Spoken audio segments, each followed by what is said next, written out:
கர்த்தருக்கு பிரியமான சகோதரிகளே சகோதரிகளே, கடந்த வாரம் அப்போஸ்தலர்களுடைய புத்தகத்தை தொடங்கினோம். அதிலே ஒலிவமலை மேல் கர்த்தர் நின்று கொண்டிருக்கிறார். கூட அவருடைய 12 அப்போஸ்தலர்கள் இருக்கிறார்கள். 11 அப்போஸ்தலர்கள். அந்த அப்போஸ்தலர்கள் அவர்களே பேசும்போது, ஆண்டவரே, இக்காலத்திலாம் ராஜ்யத்தை இஸ்ரவேலுக்கு திரும்ப கொடுப்பீர் என்று கேட்கிறார்கள். அதற்கு அவர் என்ன பதில் சொல்லுகிறார் என்பதை குறித்து வசனத்திலிருந்து நாம் இன்றைக்கு தொடங்குவோம். அப்போஸ்தலர் நடவடிக்கைகள் 1ஆம் அதிகாரம் 7ஆம் வசனத்திலிருந்து. அதற்கு அவர், பிதாவானவர் தம்முடைய ஆதீனத்தில் வைத்திருக்கிற காலங்களையும் வேலைகளையும் அறிகிறது உங்களுக்கு அடுத்ததல்ல என்று கூறினார். இயேசு தம் அப்போஸ்தலருக்கு கூறிய பதிலை சற்றே விவரமாக பார்ப்போம். பிதாவாகிய தேவன் தம்முடைய ஆதீனத்தில் அத்தாரிட்டி வைத்திருக்கிற காலங்களையும் வேலைகளையும் அறிகிறது. அவர்களுக்கு என்றால் அந்த அப்போஸ்தலருக்கு மற்றும் நமக்கும் கூட அடுத்ததல்ல என்று சொல்கிறார். ஏனென்றால் அவர் காலங்களையும் அவர் சகலத்தையும் அதனதன் காலத்திலே நேர்த்தியாய் செய்திருக்கிறார். உலகத்தையும் அவர்கள் உள்ளத்திலே வைத்திருக்கிறார். ஆதலால் தேவன் ஆதி முதல் அந்த மட்டும் செய்து வரும் கிரியையை மனுஷன் கண்டுபிடியான். பிரசங்கி 3:11 நம்ம வாசிக்கொண்டு பாரு. தொடக்கம் முதலாகவே தேவனுடைய இந்த நேர்த்தியான கால அட்டவணையை மனிதன் அறியாமல் போனான், அல்லது அறிந்தும் அவரையும் அவரது நேர்த்தியான செயல்பாட்டையும் மதியாமல் போனான். இதனாலேயே இவ்வுலகிற்குள் பாவம் பிரவேசித்தது. முதல் மனிதர்களாகிய ஆதாமும் ஏவாளும் தேவ கட்டளைக்கு கீழ்ப்படிந்து நன்மை தீமை அறியத்தக்க மரத்தின் கனியை காலத்திற்கு முன் புசிக்காமல் இருந்திருந்தால், ஏற்ற வேலை வரும்போது தேவனே அதை அவர்களுக்கு கொடுத்திருப்பார். அப்பொழுது அது அவர்களுக்கும் அவருடைய எல்லா சந்ததிக்கும் ஆசீர்வாதமாக இருந்திருக்கும். ஆனால் அந்த ஆசீர்வாதத்தை சாபமாக மாற்றிக்கொண்டது மனுஷனும் தான். இன்றைக்கும் பல குடும்பங்களில் பிள்ளைகள் தங்கள் எதிர்கால வாழ்வை தேர்ந்து கொள்வதில் அவசரப்பட்டு தங்களுக்கும் தங்கள் குடும்பங்களுக்கும் மாறாத அபகீர்த்தியை கொண்டு வருகின்றார்கள். அவர்கள் எபேசியர் 6:1 இருக்கிற அந்த ஒரு காரியத்தை மறந்து போகிறார்கள். பிள்ளைகளே, உங்கள் பெற்றாருக்கு கர்த்தருக்குள் கீழ்ப்படியுங்கள், இது நியாயம் என்ற திருவசனத்தின் அறிவுரையை மறந்து செயல்படுகையில் தங்கள் வாழ்க்கையை கெடுத்துக் கொள்கிறார்கள். ஆனால் இயேசு இவ்வுலகில் வாழ்ந்த காலகட்டத்தில் தமது பிதாவின் அதிகாரத்திற்கு கீழ்ப்படிந்து வாழ்ந்தார். மேலும் அவர் பிதாவின் அதிகாரத்துக்கு உட்பட்டவைகளை காலத்திற்கு முன் அறியவோ அல்லது தமது பிதாவின் சித்தத்துக்கு மீறி நடக்கவோ ஒரு காலம் உடன்பட்டதில்லை. இன்றைக்கும் அதை தான் செய்து கொண்டிருக்கிறார். ஏனென்றால் அவர் திரும்பி வரும் வேளையை பிதாவானவர் தவிர வேறு ஒருவரும் அறியார், இயேசு கிறிஸ்துவே அறிய மாட்டார். இது உலகில் பிறக்கும் ஒவ்வொருவருக்கும் சிறந்த ஒரு பாடமாக அமைந்துள்ளது. பிதாவின் அதிகாரத்துக்கு உட்பட்ட காலங்களையும் வேலைகளையும் அறிதல் என்பது நமக்குரிய விஷயமாக இருப்பதில்லை. நாம் நமது பிதாவாகிய தேவனுக்கு கீழ்ப்படி நடக்கும் போது அவர் நமது வாழ்வில் மிகச் சரியான வேளைகளில் நமக்கு ஏற்ற நன்மைகளை வாக்கி செல்கின்றார். அடுத்த வசனம் போவோம். 8ஆம் வசனம். பரிசுத்த ஆவி உங்களிடத்தில் வரும்போது நீங்கள் பலனடைந்து எருசலேமிலும் யூதேயா முழுவதிலும் சமாரியாவிலும் பூமியின் கடைசி பரியந்தமும் எனக்கு சாட்சிகளாய் இருப்பீர்கள் என்றார். தேவன் கொண்டிருந்த சித்தம் என்ன? பரிசுத்த ஆவியானவரை அப்போஸ்தலருக்கு அருள தேவன் சித்தமாய் இருந்தார். அப்போஸ்தலருக்கு ஆவியானவர் அருளப்படும் போது அவர்கள் செய்ய வேண்டிய ஊழிய படிநிலைகளையும் இயேசு கிறிஸ்து இங்கு விவரித்தார். அப்போஸ்தலர் ஊழிய படிநிலைகள் என்னவென்று நாம் சற்று விவரமாக பார்ப்போம். அப்போஸ்தலர் பின்வருமாறு ஊழிய படிநிலைகளை நிறைவேற்ற வேண்டியிருந்தார்கள். முதலாவது எருசலேமில். இது யூதர்களின் தலைநகரமாகும். இங்குதான் இயேசு கிறிஸ்து மரித்து அடக்கம் பண்ணப்பட்டு உயிர் தெழுந்தார். எனவே அப்போஸ்தலரின் ஊழியம் எருசலேமில் தொடங்குதல் என்பது சரியானதாய் இருக்கிறது. அங்கு அவர்கள் தைரியத்தோடும் ஆதாரங்களோடும் கிறிஸ்தவத்தை நிரூபிக்க முடியும்.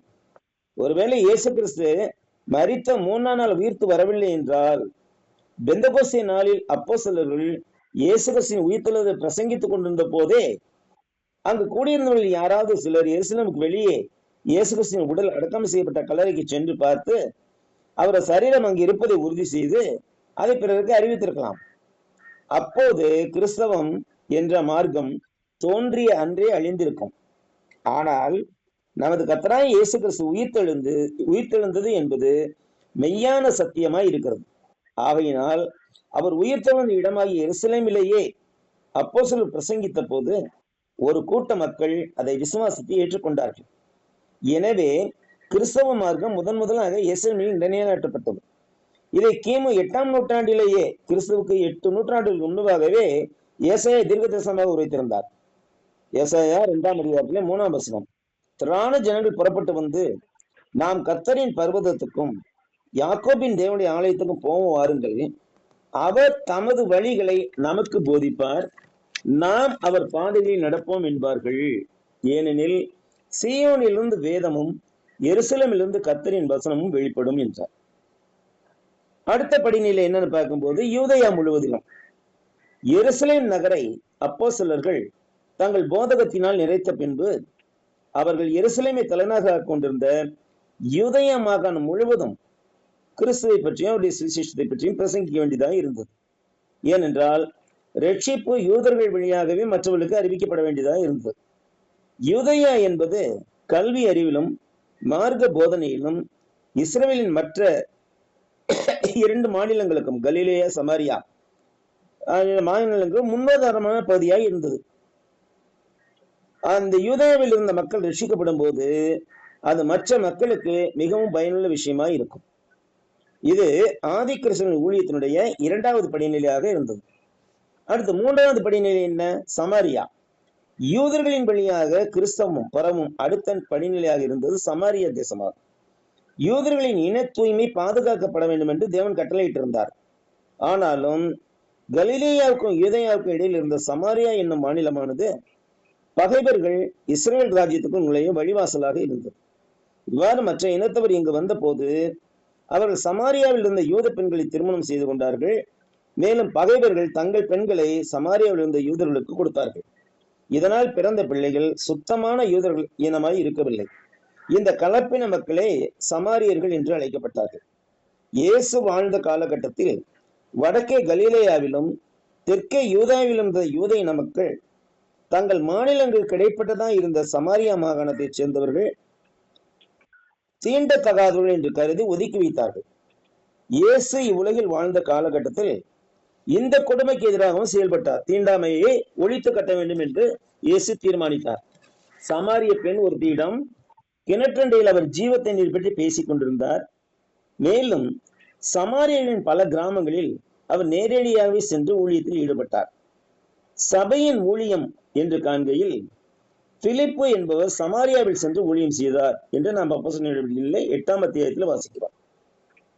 பிறகு 4வது படிநிலை, முதலில் எருசலேம், பிறகு யூதேயா முழுவதும், பிறகு சமாரியாவிலும், பிறகு பூமியின் கடைசி பரியந்தமும். பழைய பிரமாணம் யூதர்களுக்கு மாத்திரம் தரப்பட்டது. தேவன் பழைய உடன்படிக்கையை யூதர்களுடன் மாத்திரம் ஏற்படுத்தியிருந்தார். ஆனால் சுயாதீன பிரமாணமாகிய பூரண பிரமாணம் என்று அழைக்கப்படுகிற கிறிஸ்துவின் பிரமாணம் உலகில் உள்ள எல்லா மக்களுக்கும் ஆனது. கிறிஸ்துவின் மூலம் தேவன் இவ்வுலகில் உள்ள எல்லா மக்களோடும் தமது உடன்படிக்கை ஏற்படுத்திக் கொள்ளும் வாய்ப்பாகவே சபையை இந்த உலகில் தோற்றுவித்தார். இயேசு கிறிஸ்துவின் மரணம், அடக்கம், உயிர்த்தெழுதல் என்ற நற்செய்தியை கேள்விப்பட்டு விசுவாசித்து மனம் திரும்பி கிறிஸ்துவை ஜீவனுள்ள தேவனுடைய குமாரன் என்று அறிக்கையிட்டு ஞானஸ்நானம் பெறுகின்ற ஒவ்வொருவரோடும் தேவன் இந்த புதிய உடன்படிக்கையை ஏற்படுத்திக் கொள்கின்றார். இந்த புதிய உடன்படிக்கை நமது கர்த்தராகிய இயேசு கிறிஸ்து மீண்டும் வருவரை நிலைநிற்கும். இந்த உடன்படிக்கைக்கு மக்களை அழைத்து வரும் ஊழிய பணியை நாம் அனைவருமே செய்ய வேண்டும். ஆதியில் அப்போஸ்தலர்களால் தொடங்கி வைக்கப்பட்ட இந்த ஊழிய பணியானது இன்றளவும் தொடர்ந்து கிறிஸ்தவர்களால் மேற்கொள்ளப்பட்டு வருகிறது. இதுவே தேவன் நம்மிடத்தில் விரும்புகின்ற செயலாகும். 1 யோவான் 4:14 நாம் பின்வருமாறு வாசிக்கிறோம். பிதாவானவர் குமாரனை உலக இரட்சகராக அனுப்பினார் என்று நாங்கள் கண்டு சாட்சியிடுகிறோம் என்று யோவான் குறிப்பிடுவது கவனிக்கத்தக்கது. நமது வாழ்வு இயேசு கிறிஸ்துவுக்கு ஏற்ற தூய்மையான வாழ்வாக இருப்பது அவர் விரும்புகின்ற சாட்சியுள்ள ஒரு விஷயமாகும். அடுத்ததாக நாம் இந்த அத்தியாயத்தின் 3வது உட்பிரிவுக்கு வருகின்றோம். இயேசு பரலோகத்துக்கு எழுந்தருளுதல். 9 - 11 வரை 7 வசனங்கள். அதுல 9வது வசனத்தை முதல்ல வாசிப்போம். இவைகளை அவர் சொன்ன பின்பு அவர்கள் பார்த்து கொண்டிருக்கையில் உயரே எடுத்துக் கொள்ளப்பட்டார். அவர்கள் கண்களுக்கு மறைவாக ஒரு மேகம் அவரை எடுத்துக்கொண்டது. இயேசு கிறிஸ்து தமது அப்போஸ்தலர்கள் எருசலேமில் காத்திருக்க வேண்டும் என்று கூறிய பின்பு நடந்தது என்ன? அவர்கள் பார்த்து கொண்டிருக்கையில் அவர் உயிரை எடுத்துக் கொள்ளப்பட்டார். இவ்விடத்தில் கிரேக்க மொழியில் உள்ள எப்போத்தே என்ற வார்த்தை மேலே எழுப்பி செல்லுதல், he was taken up என்பதை குறிக்கிறது. இன்றும் சிலர் இயேசு கிறிஸ்து இந்த வேளையில் மெதுவாக மற்றவர்கள் கண்களுக்கு காணாதபடிக்கு ஒலிவமலையின் மறுபுறமாக இறங்கி சென்றார் என்று கூறுகின்றார்கள். ஆனால் வேதாகமும் அவர் மேலே எழும்பி சென்றார் என்றுதான் கூறுகிறது. இன்றைய நாட்களில் மாயவித்தை செய்யும் பலர் வானத்தில் மிதத்தல் என்ற செய்கையை செய்கின்றார்கள்.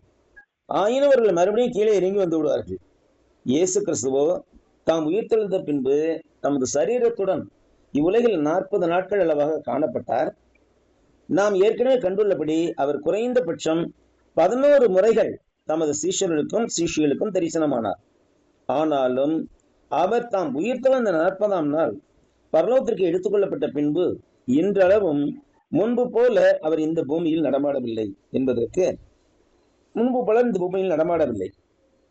பரலோகத்துக்கு எடுத்துக்கொள்ள கர்த்தர் இன்றளவும் தமது பிதாவின் வலதுபக்கம் வீற்றிருந்து இவ்வுலகை ஆட்சி செய்கின்றார். எனவேதான் பவுல் பின்வருமாறு கூறினார். பிலிப்பியர் 2:9-11 வசனம். ஆதலால் தேவன் எல்லாவற்றுக்கும் மேலாக அவரை உயர்த்தி இயேசுவின் நாமத்தில் வானோர் பூதலத்தோர் பூமியின் கீழானோர் உடைய முழங்கால் யாவும் முடங்கு முடிக்கும் பிதாவாகிய அவருக்கு மகிமையாக இயேசு கிறிஸ்து கர்த்தர் என்று நாவுகள் யாவும் அறிக்கை பண்ணும்படிக்கும் எல்லா நாமத்திற்கு மேலான நாமத்தை அவருக்கு தந்தருளினார். இயேசு கிறிஸ்து அவருடைய பிறப்பும் வாழ்வும் பாடுகளும் மரணமும் உயிர்த்தெழுதலும் பரத்துக்கு ஏறுதலும் வரலாற்று பூர்வமாக நிரூபிக்கப்பட்டுள்ளன. அதே போன்றே அவர் உயிர்த்தெழுதலும் அதன் பின்பு அவர் 40 நாட்கள் இந்த பூமியில் நடமாடியதும் அவர் பரலோகத்துக்கு எடுத்துக்கொள்ளப்பட்டதும் பலரால் கண்ணார கண்டு சாட்சியம் அளிக்கப்பட்ட நிகழ்வுகளாகும். இவை யாவையும் பரிசுத்த ஆவியானவரின் ஏவுதலால் எழுதப்பட்ட வேதாகம புத்தகங்களில் பதிவு செய்யப்பட்டுள்ளன. இதற்கு மாறாக கற்பனை செய்யும் எந்த இருதயமும் சாத்தானின் ஆளுகைக்கு உட்பட்டதாக இருக்கிறது. அபிதமான இருதயம் கொண்டோ மனம் திரும்பி இயேசு கிறிஸ்துவையும் அவரது மரணம் அடக்கும் உயிர்த்தெழுதல் மற்றும் அவர் பரத்துக்கு ஏறி சென்றது ஆகியவற்றையும் விசுவாசித்து அவர் நாமத்தில் ஞானஸ்நானம் பெற்று தேவனோடு ஒப்புரவாக வேண்டும் என்று நாம் ஜெபிக்கிறோம். இயேசு கிறிஸ்து எதன் மூலம் பரலோகத்துக்கு எடுத்துக்கொள்ளப்பட்டார்? அவர்கள் கண்களுக்கு மறைவாக ஒரு மேகம் அவரை எடுத்துக்கொண்டது என்று நாம் வாசிக்கின்றோம். இவ்விடத்தில் மேகம் என்பதற்கு கிரேக்க மொழியில் நெஃபேலே என்ற வார்த்தை பயன்படுத்தப்பட்டுள்ளது. இது பொதுவாக வானத்தை பார்க்கையில் நாம் காண்கின்ற மேக கூட்டங்களை குறிப்பிட பயன்படுத்தப்படும் ஒரு வார்த்தையாகும். லூக்கா 9:35, லூக்கா 12:54, 1:10-1:2 முதலிய வசனங்களிலும் மேகத்தை குறிக்க இவ்வார்த்தையை பயன்படுத்தப்பட்டுள்ளது. இயேசு கிறிஸ்து இவ்வாறு மேகங்களில் எடுத்துக்கொள்ளப்பட்டு பரலோகம் செல்வார் என்று கிமு 4ஆம் நூற்றாண்டிலேயே தானியேல் தீர்க்கதரிசி முன்னுரைத்த விதம் என்ன என்று பார்க்கும்போது, தானியேல் தீர்க்கதரிசி அவருடைய புத்தகத்துல 7ஆம் அத்தியாயத்திலே 13-14 வசனங்களிலே இவ்வாறு குறிப்பிட்டார். என்ன குறிப்பிட்டார் என்று பார்ப்போம். ராத்திரி தரிசனங்களிலே நான் பார்த்து கொண்டிருக்கையில் இதோ மனுஷகுமாருடைய சாயலான ஒருவர் வானத்து மேகங்களுடனே வந்தார். அவர் நீண்ட ஆயுசுள்ளவரிடம் மட்டும் வந்து அவர் சமீபத்தில் கொண்டு வரப்பட்டார். சகல ஜனங்களும் ஜாதியாரும் பாஷைக்காரரும் அவரையே சேவிக்கும்படி அவருக்கு கர்த்தத்துவமும் மகிமையும் ராஜரிகமும் கொடுக்கப்பட்டது. அவருடைய கர்த்தத்துவம் நீங்காத நித்திய கர்த்தத்துவமும் அவருடைய ராஜ்யம் அழியாததுமாய் இருக்கும். இவ்வசனத்தில் கூறப்படும் நிகழ்வு இயேசு கிறிஸ்து பரலோகத்துக்கு ஏறி சென்ற நாளிலே நடைபெற்றதாய் இருக்கிறது. அடுத்து நாம் 10ஆம் வசனத்துக்கு வருகிறோம். 10ஆம் வசனம். அவர் போகிற போது அவர்கள் வானத்தை அண்ணாந்து பார்த்து கொண்டிருக்கையில் இதோ வெண்மையான வஸ்திரம் தரித்தவர்கள் 2 பேர் அவர்கள் அருகே வந்து நின்று. அப்போஸ்தலர்கள் ஏன் வானத்தை அண்ணாந்து பார்த்து கொண்டிருந்தார்கள்? கர்த்தராகிய இயேசு கிறிஸ்து அப்போஸ்தலனை 3½ ஆண்டு காலங்கள் உண்டு உறங்கி ஊழியம் செய்து கொண்டிருந்தார். அவர் மரணமடைந்து 3ஆம் நாள் உயிர்த்தெழுந்தார். பின்பு கூட அவர் 40 நாட்கள் தமது சீஷர்களுக்கு காட்சியளித்தார். இப்போது அவர் மேகத்தில் ஏறி பரலோகத்துக்கு எழுந்தருளினார். ஒருவேளை இதுவும் கூட அவர் செய்த அற்புதங்களில் ஒன்றாய் இருப்பதாக அப்போஸ்தலர் நினைத்திருக்கலாம். அவர் திரும்பி உடனே வருவாரோ என்று எதிர்பார்ப்புடன் அப்போஸ்தலர் வானத்தை அண்ணாந்து பார்த்து காத்து கொண்டிருந்திருக்கலாம். அப்படி அப்போஸ்தலர் பார்த்து கொண்டிருந்த போது அவரிடத்தில் வந்து நின்றவர்கள் யார்? வெண்மையான வஸ்திரம் தரித்தவர்கள் 2 பேர் அவர்கள் அருகே வந்து நின்றார்கள் என்பதாக வசனத்தில் குறிப்பிடப்பட்டுள்ளது. ஒருவேளை இவர்கள் கல்லறையில் இருந்த அதே தூதர்களாக இருந்திருக்கலாம். கல்லறையில் என்ன நடந்துச்சு? லூக்கா 24:1-5. வாரத்தின் 1ஆம் நாள் அதிகாலையிலே தாங்கள் ஆயத்தம் பண்ணின அந்த கந்த வர்க்கங்களை அவர்கள் எடுத்துக்கொண்டு வேறு சில ஸ்திரீகளோடும் கூட கல்லறையிடத்தில் வந்தார்கள். கல்லறையை அடைத்திருந்த கல் புரட்டி தள்ளப்பட்டிருப்பதைக் கண்டு உள்ளே பிரவேசித்து கர்த்தராகிய இயேசுவின் சரீரத்தை காணாமல் அதை குறித்து மிகுந்த கலக்கம் அடைந்திருக்கையில் பிரகாசமுள்ள வஸ்திரம் தரித்த 2 பேர் அவர்களிடத்தில் அருகே நின்றார்கள். அந்த ஸ்திரீகள் பயப்பட்டு தலை கவிழ்ந்து தரை நோக்கி நிற்கையில் அந்த 2 பேரும் அவர்களை நோக்கி கூறினார்கள் என்று சொல்லி, அவர்கள் என்ன கூறினார்கள் என்பது நமக்கு இங்கு தேவையில்லை. அந்த 2 பேர் வந்தார்கள். அதே 2 தூதர்களாக கூட இருக்கலாம் இங்கே. அடுத்த 11ஆம் வசனத்துக்கு போகின்றோம். கலிலேயராகிய மனுஷரே, நீங்கள் ஏன் வானத்தை அண்ணாந்து பார்க்கிறீர்கள்? உங்களிடத்திலிருந்து வானத்திற்கு எடுத்துக்கொள்ளப்பட்ட இந்த இயேசுவானவர் எப்படி உங்கள் கண்களுக்கு முன்பாக வானத்திற்கு எழுந்தருளி போனாரோ அப்படியே மறுபடி வருவார் என்றார்கள். அப்போஸ்தலர் அந்த தூதர்கள் கூறியது என்ன? கலிலேயராகிய மனுஷரே. இந்த கலிலேயர் என்ற வார்த்தை மிகவும் அழுத்தம் கொடுத்து நாம் வாசிக்க வேண்டிய ஒரு வார்த்தை. இயேசு கிறிஸ்துவின் அப்போஸ்தலர் யாவரும் கலிலேயராக இருந்தார்கள். யூதாஸ் மாத்திரம் யூதேயா சமாரியா எல்லை பகுதியில் இருந்த காரியோத் என்ற ஊரை சேர்ந்தவனாய் இருந்தார். எனவே யூதாஸ் காரியோத் என்பது ஸ்காரியோத் ஊரிலிருந்து வந்த யூதா என்று அர்த்தப்படுகிறது. இந்த ஸ்காரியோத் என்ற ஊர் யூதேயா மற்றும் சமாரியாவின் நிலைப்பகுதியில் இருந்தது. இது பற்றி யோசுவா 15:20-25 பின்வருமாறு குறிப்பிடப்பட்டது.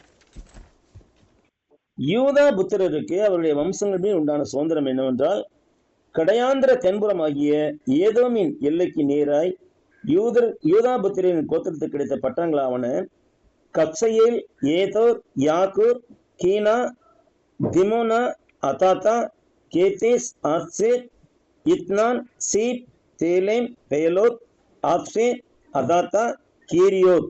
அந்த கீரியோத் என்பதுதான் காரியோத் என்று சொல்லப்படுகிறது. யூதாஸ் காரியோத் என்று சொல்லப்படுகிறது. யோர்தான் நதிக்கு மேற்கே மோவாப் தேசத்தில் இன்னொரு ஊர் கீரியாத் என்ற இதே பெயரில் அழைக்கப்படுகிறது.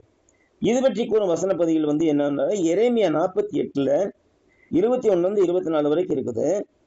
சமனான பூமி ஆகிய ஓலோனின் மேலும், யாசாவின் மேலும், மேப்காத்தின் மேலும், தீபோனின் மேலும், நேபாவின் மேலும், பெத்திப்லாத்தின் மீதும், கிரியாத்தாயின் மீதும், பெத்கமோகிலின் மேலும், பெத்தேமேயோன் மேலும், கீரியோத்தின் மேலும். கீரியோத், இந்த கீரியோத் என்பது மோவாப் தேசத்துல உள்ள ஒரு கீரியோத். போஸ்ராவின் மேலும் அப்படின்னு சொல்லிட்டு வருகிறது. நியாய தீர்ப்பு எங்கெல்லாம் வரும் என்று சொல்லுகிறார் அவர் எரேமியா. அடுத்து ஆமோஸ் கூட அதை பற்றி சொல்லுகிறார். மோவாப் தேசத்தில் தீக்கொளுத்துவேன், அது கீரியோத்தின் அரண்மனையை பட்சிக்கும் என்று சொன்னார். யூதாஸ் காரியோத் என்பதற்கு இன்னொரு விளக்கமும் வேதாமறிஞரால் தரப்படுகிறது. யூதா சிக்காரி என்ற கட்சியின் உறுப்பினராக இருந்தான். அதனாலே அவன் சிக்காரியோட் என்று பெயரிடப்பட்டதாக இந்த விளக்கம் உரைக்கிறது. யூதா சிக்காரியோட் என்பதுதான் யூதாஸ் காரியோட் என்று அழைக்கின்றோம். இது கொலையாளிகள் என்பதற்கான கிரேக்க வார்த்தையிலிருந்து வந்தது. இந்த குழுவானது என்ன கொள்கை கொண்டிருந்தது என்றால், ஒரே ஒருவன் தான் நல்ல ரோமானியனாக இருந்தான், அவனும் இறந்து விட்டான் என்று சொல்வார்கள். அதாவது ரோமர்களில் எவருமே நல்லவர்கள் அல்ல என்ற ஒரு வெறித்தனமான எண்ணம் கொண்ட தேசியவாதியின் குழுவாக இருந்தது. யூதாஸ் இந்த குழுவில் இருந்ததனால் யூதாஸ் சிகாரியோட் என்று சொல்லப்பட்டான் என்று ஒரு விளக்கம் தரப்பட்டுள்ளது. இந்த யூதாஸ் இயேசுவை காட்டி கொடுத்த பின்பு மனஸ்தாபப்பட்டு தற்கொலை செய்து கொண்டான். இயேசு கிறிஸ்துவை பரத்துக்கு ஏறிய போது அதை கண்டவர்கள் 11 அப்போஸ்தலர் மாத்திரமே. இவர்கள் யாவருமே கலிலேய மாகாணத்தைச் சேர்ந்தவர்களும் கல்வி அறிவு இல்லாதவர்களுமாய் இருந்தார்கள். பிற்பாடு கூட 2ஆம் அத்தியாயத்துல பார்க்க போறோம். பேசுகிறவர்கள் எல்லாரும் கலிலேயர் அல்லவா என்று சொல்லி. ஏன் கலிலேயர் அல்லவா என்று சொன்னார்கள்? அந்த யூதாசுக்கு பதிலாக தேர்ந்து கொள்ளப்பட்ட அந்த மத்தியா என்பவரும் கலிலேய ஊரை சேர்ந்தவராக இருந்தார், கலிலேய மாகாணத்தை சேர்ந்தவராக இருந்தார். எனவே இங்கே பார்க்கும்போது அப்போஸ்தலர் எல்லோருமே கலிலேய மாகாணத்தை சேர்ந்தவர்களும் கல்வி அறிவு இல்லாதவர்களுமாய் இருந்தார்கள். அப்ப தூதர்கள் என்ன கேட்டார்கள் அவரிடத்துல? நீங்கள் ஏன் வானத்தை அண்ணாந்து பார்த்து நிற்கிறீர்கள்? இயேசு கிறிஸ்து ஒரு மேகத்தின் மூலம் பரலோகத்துக்கு எழுந்துள்ளி சென்றதால் அவர் ஏறி செல்வதை அப்போஸ்தலர் கண்ணோக்கி கொண்டிருந்தார்கள். அவர்கள் அண்ணாந்து பார்த்த நிலையில் நிற்பதால் அவரிடத்தில் தூதர்கள் இவ்வாறு கேட்டார்கள். இயேசு கிறிஸ்து எப்படி சென்றாரோ அப்படியே மறுபடியும் வருவார் என்றும் தூதர்கள் கூறினார்கள். இதையே பின்னாற்றில் யோவான் அப்போஸ்தலர் இவ்வாறு எழுதினார். வெளிப்படுத்தும் 1ஆம் அதிகாரம் 7ஆம் வசனத்திலே, இதோ மேகங்களுடனே வருகிறார், கண்கள் யாவும் அவரை காணும், அவரை குத்தினவர்களும் அவரை காண்பார்கள், பூமியின் கோத்திரத்தார் எல்லாரும் அவரை பார்த்து புலம்புவார்கள். அப்படியே ஆகும். ஆமென். இயேசு கிறிஸ்து திரும்பவும் பூமிக்கு வரும் நிகழ்வு, வரும் நாளே இவ்வுலகிற்கு கடைசி நாளாக இருக்கும். அப்பொழுது அவர் நமது செய்கைகளுக்கு தக்க பலனை கொடுக்கும் நியாயாதிபதியாக வருவார். அதுவரையிலும் இந்த உலகில் கிருபையின் காலம் நடைபெற்றுக் கொண்டிருக்கிறது. இந்த கிருபையின் காலத்தை சரியாக பயன்படுத்திக் கொண்டு நாம் கர்த்தரிடத்தில் சேர்ந்து அவரது கட்டளைகள் கீழ்ப்படிந்து இந்த உலகத்திலே உண்மையான கிறிஸ்தவ வாழ்க்கையை வாழ வேண்டும். அப்பொழுது அவர் வரும்போது நாம் அவரது வலதுபுறத்தில் நிற்போம். அவர் நம்மை மேலுடனே எடுத்துக்கொண்டு தேவனிடத்தில் கொண்டு போய் சேர்ப்பார். இதுதான் கிறிஸ்தவ விசுவாசத்தின் அடிப்படை காரியம். இந்த காரியங்களை குறித்து நாம் அடுத்த வாரம் மீண்டுமாக நாம் ஆராய்ச்சி தொடருவோம். அப்போஸ்தலர் நடவடிக்கைகள் புத்தகத்தின் இன்றைய பாடங்களை இத்துடன் நாம் முடித்துக் கொள்வோம். கர்த்தருக்கு சித்தமான அல்லது தவிர இதே நேரத்தில் நம்முடைய பாடத்தை தொடர்ந்து படிப்போம். உங்கள் எல்லாருக்கும் எனது சார்பாகவும் மேட்டுப்பட்டி மற்றும் அமலின் 2 இடங்களில் கூடி வரும் சபையின் சார்பாகவும் மனம் நிறைந்த வாழ்த்துக்களை தெரிவித்துக் கொள்கிறேன். என்னுடைய ஊழிய வளர்ச்சிக்காக ஜெபியுங்கள். உங்கள் எல்லாருடைய ஜெபத்தினாலும் அச்சக உரிமையாளருடைய தயவினாலும் தி காஸ்பல் ஃபிலிம் நற்செய்தி சுடர் பத்திரிகையானது அச்சிடப்பட்டுக் கொண்டிருக்கிறது. மே 25ஆம் தேதி எனக்கு கிடைக்கவிருக்கும் இந்த பத்திரிகை ஊழியம் சிறப்பாக நடைபெறவும், எல்லாரும் இதை பெற்றுக்கொண்டு தங்கள் வேத அறிவில் இன்னும் அதிகமாய் வளர்ந்து பெருகி தங்கள் பகுதியில் ஊழியத்தை இன்னும் சிறப்பாக செய்யவும், ஆத்தும ஆதாயம் அதிகப்படவும் தொடர்ந்து ஊக்கமாய் ஜெபிக்கும்படி உங்களை அன்புடன் கேட்டுக்கொள்கிறேன். நன்றி சகோதரர்களே, நன்றி சகோதரிகளே. நன்றி